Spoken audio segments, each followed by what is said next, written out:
నమస్తే సార్. నమస్తే అండి. ఎన్నికల ప్రచారం ఘట్టం పూర్తయింది. మరి మన తెలంగాణలో లోక్సభ ఎన్నికలలో ప్రచారాన్ని ఏ పార్టీలు ఏ విధంగా చేశాయి, మరి ఎవరికి అవకాశాలు ఎలా ఉన్నాయి, ఈ విషయాలు తెలియజేయండి. ఎన్నికల ప్రచారం దిగ్విజయంగా అన్ని రాజకీయ పక్షాలు పెద్ద ప్రాబ్లమ్స్ ఏం లేకుండా, అంటే ఘర్షణలకు తావు లేకుండా ప్రచారాన్ని ముగించారండి. ఇక ఇందులో రాష్ట్రంలో ఇటీవలే అధికారంలోకి వచ్చిన పార్టీ కాంగ్రెస్ పార్టీ అనేది మనం గమనంలోకి తీసుకోవాల్సిన అంశం ప్రధానంగా. అప్పటి నుంచి ఆ ఎన్నికలు జరిగినప్పటి నుంచి గత అసెంబ్లీ ఎన్నికల నుంచి ఇప్పటి వరకు ఏ పరిణామాలు జరిగినాయి అంటే, కొంతమంది ఎమ్మెల్యేలు భారాసాకు దాదాపుగా చెల్లుచీటి ఇచ్చి మరి కాంగ్రెస్ పార్టీలోకి మొగ్గు చూపించడం జరిగింది. ఏకాఏకి ఒక ఎమ్మెల్యే కాంగ్రెస్ ఎంపీగా కూడా పోటీ చేస్తా ఉన్నారు. అంటే జిల్లా పరిషత్తులు కాంగ్రెస్ కైవసం చేసుకుంది. మరి మున్సిపాలిటీలు కాంగ్రెస్ అవిశ్వాస ప్రమాణాల ద్వారా వాళ్ళంతా కూడా జాయిన్ అవ్వటం జరిగింది. ఎమ్మెల్సీలు జాయిన్ అవ్వటం జరిగింది. మరి విధాన పరిషత్తులో ప్రధానమైన నాయకుడు గుత్తా సుఖేందర్ రెడ్డి గారి కుమారుడు చేరాడు అని అంటే ఆయన కూడా అనే అర్థం చేరటం జరిగింది. మేజర్ అంటే నేను ఇందులో చెప్తున్నానంటే, కాంగ్రెస్ పార్టీ కొన్ని ఒడిదుడుకులను ఎదుర్కొన్న మాట వాస్తవం. ఆ ఒడిదుడుకులు ఏంటంటే వర్షాభావం.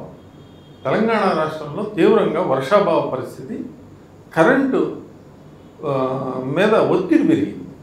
అందరూ కూడా పవర్ జనరేటర్, ఎండలు కూడా తీవ్రంగా ఉండడంతో సిటీలో కూడా కొంత కరెంటు ప్రాబ్లం అది వచ్చింది. ఇది లోక్సభ ఎన్నికల్లో రేవంత్ రెడ్డి మీద పడే అవకాశం మాత్రం లేదు. ఎందుకంటే వాళ్ళు ఇటీవలే అధికారంలోకి వచ్చారు. వాళ్ళు ఇచ్చిన ప్రామిసుల్లో కొన్ని పూర్తి చేశారు. అయితే భారాసాకి ఇది జీవన్మరణ సమస్య. తెలంగాణ ఎన్నికల్లో భారాసాకి ఈ ఎన్నికలు జీవన్మరణ సమస్య. మొత్తానికి పోటీ పెట్టారు. కేసీఆర్ గారు కూడా ప్రచార ఉధృతి చేశారు.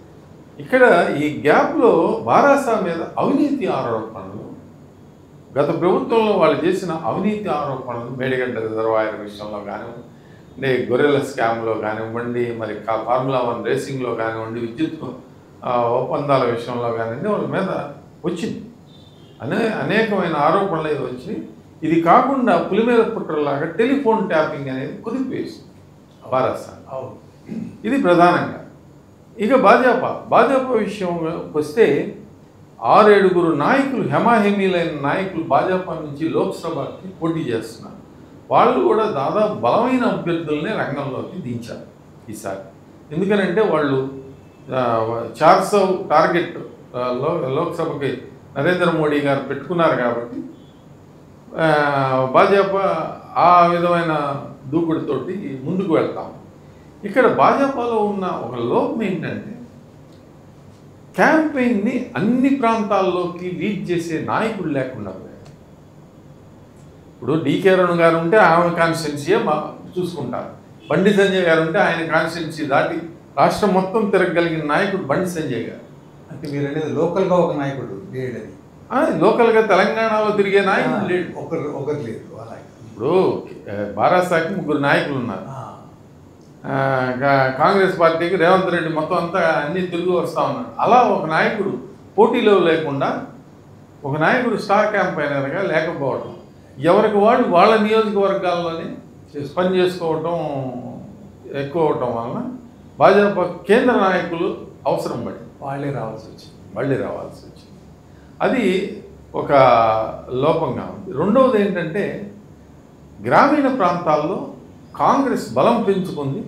అదే గ్రామీణ ప్రాంతాల్లో మరి భాజపా బలం పుంజుకుంది, కానీ అది 8% నుంచి మరి 30% దాటితే కానీ విన్నింగ్ రాదు.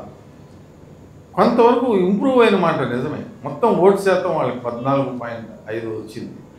కానీ మరి ఏ విధంగా వాళ్ళు 30% దాటితే కానీ సీట్లు రావు. వాళ్ళకి వచ్చింది 14.5.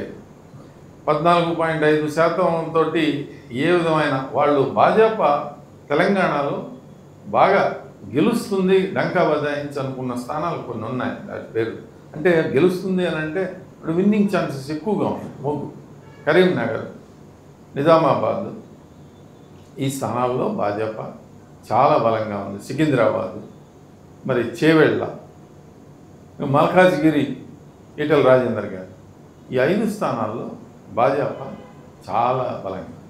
మొదట్లో వేగంగా పుంజుకున్న నిర్మల్లో కొంచెం వెనుకడుగు పడింది. ఎందుకనంటే భారాస నుంచి దాదాపు 5 ఎమ్మెల్యే స్థాయి నాయకులు కాంగ్రెస్ పార్టీలో చేరడం జరిగింది. ఇంద్రకరణ్ రెడ్డి గారు కానీ, కోనేరు గౌరవ్ కానీ, రేఖా నాయక్ కానీ ఇలా చాలామంది ఎమ్మెల్యేలుగా పనిచేసిన వాళ్ళు, ఎమ్మెల్యే అభ్యర్థులుగా పోటీ చేసిన వాళ్ళు, ఆ నాయకులందరూ కూడా కాంగ్రెస్ పార్టీలో జరగడం. అందులో సీతక్క అక్కడ స్పెషల్గా ఆ ఆదివాసీ నియోజకవర్గంలో సీతక్క స్పెషల్ ఫోకస్ చేసి అక్కడే తిష్ట వేసి 3 ఆదివాసీ నియోజకవర్గాల్లో సీతక్క ప్రభావం బాగా బలంగా ఉంది. వరంగల్ కానివ్వండి, ఆదిలాబాద్ కానివ్వండి, మహబూబాబాద్, ఇలా కొన్ని ప్రాంతాల్లో, ఖమ్మం కొన్ని ప్రాంతాలు సీతక్క బాగా ప్రచారం చేసుకోవటం. అదే కాంగ్రెస్ పార్టీకి ఒక స్టార్ క్యాంపెయిన్ అంటే సీతక్క ఉండటం ఆయనకి అడ్వాంటేజ్గా.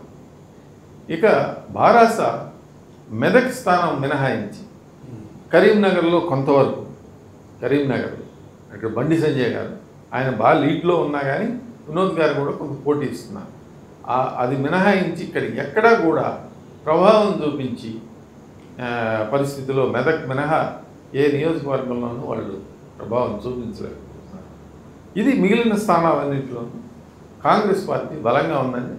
కొన్ని స్థానాల్లో కాంగ్రెస్ పార్టీకి, భాజపాకు నువ్వా నైనా అనే రీతిలో భువనగిరి బోర నర్సయ్య గౌడ్ గారు ఆయన బలహీన వర్గాల నేత. ఆయన లాస్ట్ టైం కూడా బీఆర్ఎస్ నుంచి పోటీ చేసి ఓడిపోయారు.